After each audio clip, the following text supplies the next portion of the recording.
And welcome to my channel. तो student, ये video उन तमाम तरह एप्लीकेंट्स के लिए है जो यूनिवर्सिटी बेस्ड स्कॉलरशिप के लिए अप्लाई करना चाहते हैं अंडर मैक्स्ड जापान। ठीक है, अब ये जो स्कॉलरशिप होता है ना, आपको यूनिवर्सिटी खुद रिकमेंड करती है।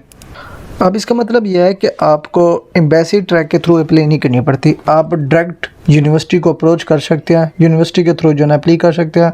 और इसमें जो है ना यूनिवर्सिटी खुद जो है ना आपको रिकमेंड करती है। ठीक है, यूनिवर्सिटी खुद रिकमेंड करेगी। अब उन्होंने यहाँ पे क्लियरली लिखा हुआ है कि यहाँ पे जो यूनिवर्सिटीज़ पार्टिसिपेटेड है वो लिमिटेड नंबर ऑफ़ यूनिवर्सिटीज़ की लिस्ट होगी।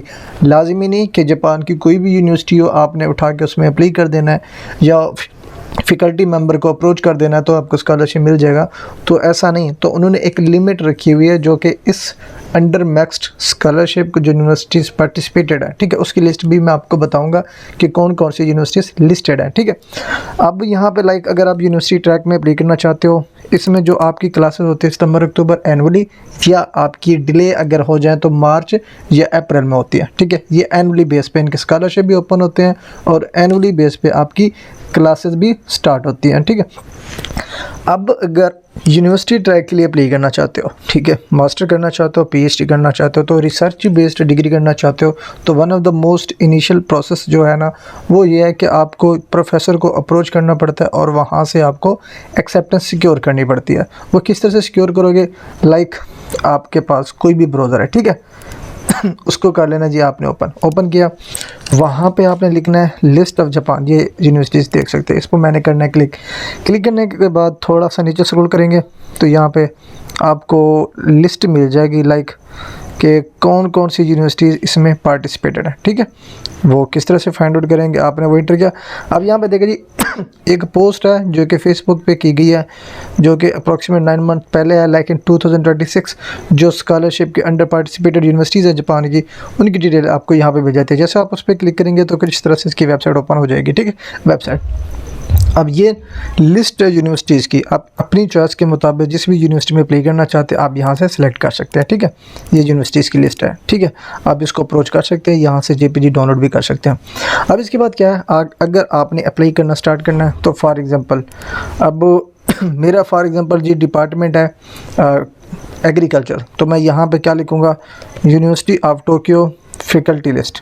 सिंपली मैं इसको क्लिक करूँगा, यूनिवर्सिटी ऑफ टोक्यो की। ठीक है, अब उसके बाद क्या करना है, फैकल्टीज़ पे हमने करना है क्लिक। ठीक है, फैकल्टीज़ पे क्लिक करने के बाद अब जिस भी डिपार्टमेंट से आप बिलोंग करते हो, वेदर वो एग्रीकल्चर है, आपका आर्ट्स है, इकोनॉमिक्स है, एजुकेशन है, इंजीनियरिंग है, जिस भी डिपार्टमेंट से आप बिलोंग करते हो उस डिपार्टमेंट में आपने करना है क्लिक। ठीक है, क्लिक किया, उसके बाद आपने इसको नीचे स्क्रॉल कर लेना है। ठीक है, नीचे स्क्रॉल करेंगे तो यहाँ पे आप देखेंगे कि इसकी सेपरेट वेबसाइट मिलेगी। ये देखें जी, ये मैं मेंशन कर देता हूँ, फैकल्टी ऑफ एग्रीकल्चर वेबसाइट। आप इनकी फैकल्टी की एक सेपरेट वेबसाइट है, इस पर हमने क्या करना है जी क्लिक।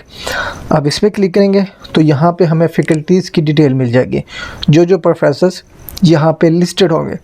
तो हमने क्या करना है, जस्ट हमने उस प्रोफेसर की प्रोफाइल देखनी है, ये अप्रोच करना है जिसका रिसर्च इंटरेस्ट हमारे रिसर्च इंटरेस्ट के मुताबिक होगा। ठीक है, यहाँ पे आपको क्या मिल जाता है, फैकल्टी के बाद नीचे क्या है, फैकल्टी प्रोफाइल्स।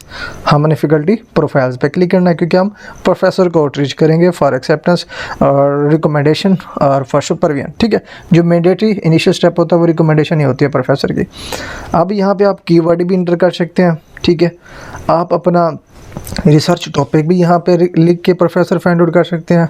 ठीक है, या आप यहाँ से प्रोफेसर की डिटेल दी हुई है, उनका यहाँ पे टोटल डिपार्टमेंट भी दिया हुआ है। फॉर एग्जांपल मैं जी बायो मटेरियल साइंस में अप्लाई करना चाहता हूँ, ये प्रोफेसर है, इस पर क्या करना है हमने क्लिक।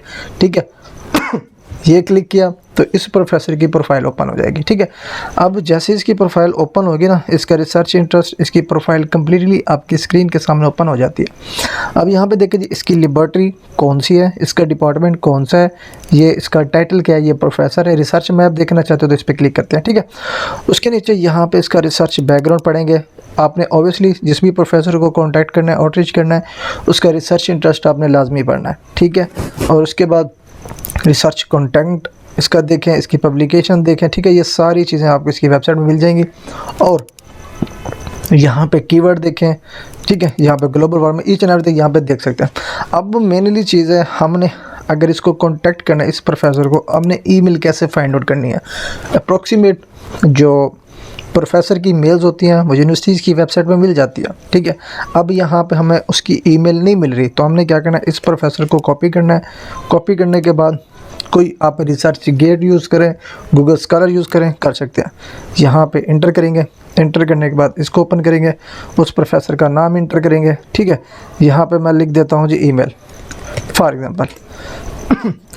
क्लिक किया, अब ये आर्टिकल है, इस आर्टिकल को हम ओपन करते हैं, ठीक है। आर्टिकल को ओपन करने के बाद नीचे स्क्रॉल करेंगे तो यहाँ पे आपको एक ऑप्शन मिल जाता है ऑथर इन्फॉर्मेशन का, ठीक है। इसको क्लोज। यहाँ पे आपको क्या मिल जाए, ऑथर इन्फॉर्मेशन का। अब पहला कौन है, वही प्रोफेसर है जो कि हमने यहाँ से देखा है, ये वाला प्रोफेसर, ठीक है। ये मेन ऑथर है। उसी वेबसाइट पे आएंगे, ऑथर इन्फॉर्मेशन पे हम क्लिक करेंगे। अब लाजमी नहीं कि आपने सेम ये स्टेप फॉलो करने हैं तो आपको ईमेल्स मिलेंगी, आपको यूनिवर्सिटीज़ एक्सप्लोर करनी पड़ेंगी। अगर इन केस किसी यूनिवर्सिटी से आपको प्रोफेसर की ईमेल नहीं मिल रही तो आप ये भी ट्राई कर सकते हैं, गूगल स्कॉलर भी ट्राई कर सकते हैं, रिसर्च गेट भी ट्राई कर सकते हैं, लेकिन आप अपनी चॉइस के मुताबिक यूनिवर्सिटी डिसाइड करेंगे, ठीक है। अब थोड़ा सा नीचे स्क्रॉल करेंगे तो यहाँ पे देखें जी, उस प्रोफेसर का हमें जो ना ईमेल मिल गया, ठीक है। अब ईमेल हमने यहाँ से इसकी कॉपी करनी है। कॉपी करने के बाद हमने इसको कॉन्टैक्ट करना है फॉर सुपरविजन। कॉन्टैक्ट करने से पहले हमने क्या करना है, इसका रिसर्च इंटरेस्ट पढ़ना है, ठीक है, ये वाला इसका रिसर्च बैकग्राउंड।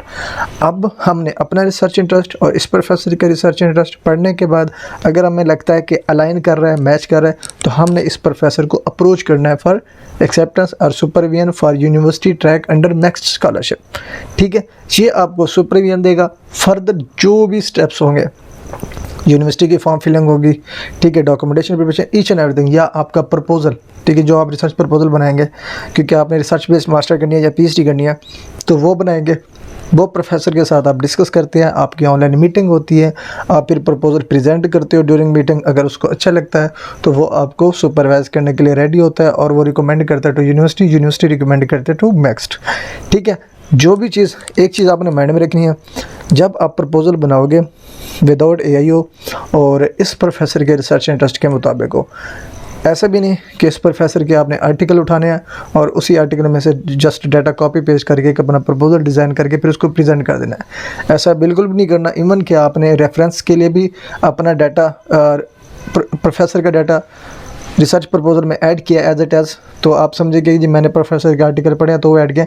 ऐसा बिल्कुल भी नहीं करना। रिसर्च प्रपोजल न्यू आइडियाज़ पे मुश्तमिल होना चाहिए, नोवल आइडियाज़ पे मुश्तमिल होना चाहिए, और ये ओल्ड आइडियाज़ पे मुश्तमिल नहीं होना चाहिए। और दूसरा, प्रपोजल में आप अप्रॉक्सीमेट 2022 कोशिश करें तो 2026 की जो पब्लिकेशंस है उधर से डाटा कलेक्ट करके अपना प्रपोजल बनाएं और इस प्रोफेसर के साथ आपने डिस्कस करना है। अगर ये पॉजिटिव रिस्पांस देता है, जब आपको ये पॉजिटिव रिस्पांस देगा, फिर आपने उसी सिलेक्टेड यूनिवर्सिटी में जस्ट आके अपनी एप्लीकेशन सबमिट करनी होगी, अप्लाई करनी होगी, ठीक है। अप्लाई करने का मेथड हर यूनिवर्सिटी का अपना होता है। जिस पोर्टल पे आएंगे, लाइक यहाँ पे university of Tokyo apply online, और दूसरा जो है ना, आपको एप्लीकेशन का लिंक प्रोफेसर भी दे देता है अगर आपको लिंक नहीं मिलता तो, ठीक है। यहाँ पे अप्लाई ऑनलाइन,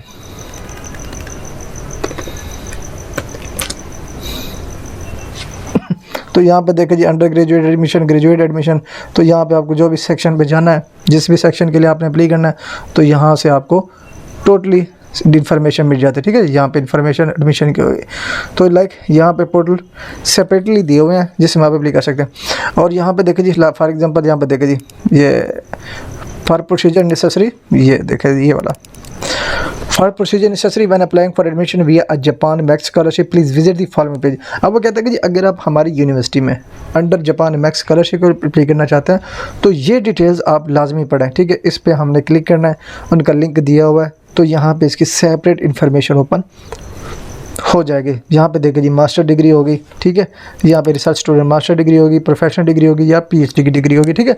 इन्होंने सेपरेट मेथड दिया हुआ है। ये सारी चीज़ें, ये सारा आपने पढ़ लेना है। रेफरेंस के तौर पे इन्फॉर्मेशन देखना चाहते हैं तो वो भी देख सकते हैं, ठीक है। अंडर ग्रेजुएट स्टूडेंट की डिटेल मिल जाएगी, एप्लीकेशन का मेथड क्या हो गया वो भी यहाँ पे मिल जाता है। हमने क्योंकि एम्बेसी ट्रैक में अप्लाई नहीं करनी, हमने यूनिवर्सिटी ट्रैक में अप्लाई करनी है, तो आपने आ जाना यूनिवर्सिटी ट्रैक वाले सेक्शन पे, ठीक है। अब यहाँ पे क्या लिखा हुआ है, for this category university of Tokyo selects and recommend research student directly to MEXT. अब वो कहता है कि इसके लिए यूनिवर्सिटी ऑफ टोक्यो खुद स्टूडेंट को स्लाइड करती है और रिकमेंड करती है टू मैक्स स्कॉलरशिप, ठीक है। अब क्या होगा, the majority of applicants will be international students और inter university student exchange agreements since the period of application varies depending on the graduate school, please contact the relevant department in the graduate school of choice. अब यहाँ पे क्या करना है, उसने list of graduate school दिया हुआ है। अब वो खुद सारा आपको मैथड बता रहा है कि अब आप अपने स्कूल के जो इदारे हैं उधर जो है ना आप कांटेक्ट करें, जिस भी कॉलेज से आप बिलोंग करेंगे उसकी प्रोफाइल आपने यहाँ पे ओपन करनी है, ठीक है। ये उनकी वेबसाइट है, वेबसाइट विजिट कर सकते हैं। और दूसरा इन्फॉर्मेशन लेना चाहते हैं तो कॉन्टैक्ट डिटेल्स पे आके ये वेबसाइट उनकी सेपरेट भी दी हुई है, इसको भी आप विजिट कर सकते हैं। दूसरा यहाँ पे आप ईमेल पे भी कॉन्टैक्ट कर सकते हैं for any kind of information और फॉर अप्लाइंग, ठीक है। लेकिन सबसे पहले जो स्टेप्स है वो आपने परफॉर्म करना है, प्रोफेसर को कॉन्टैक्ट करना फॉर एक्सेप्टेंस, ठीक है। तो अगर आप यूनिवर्सिटी रिकमेंडेशन मैक्स स्कॉलरशिप को अप्लाई करना चाहते हो तो ये सारा मेथड आप फॉलो करके अपनी एप्लीकेशन फाइनलाइज कर सकते हैं।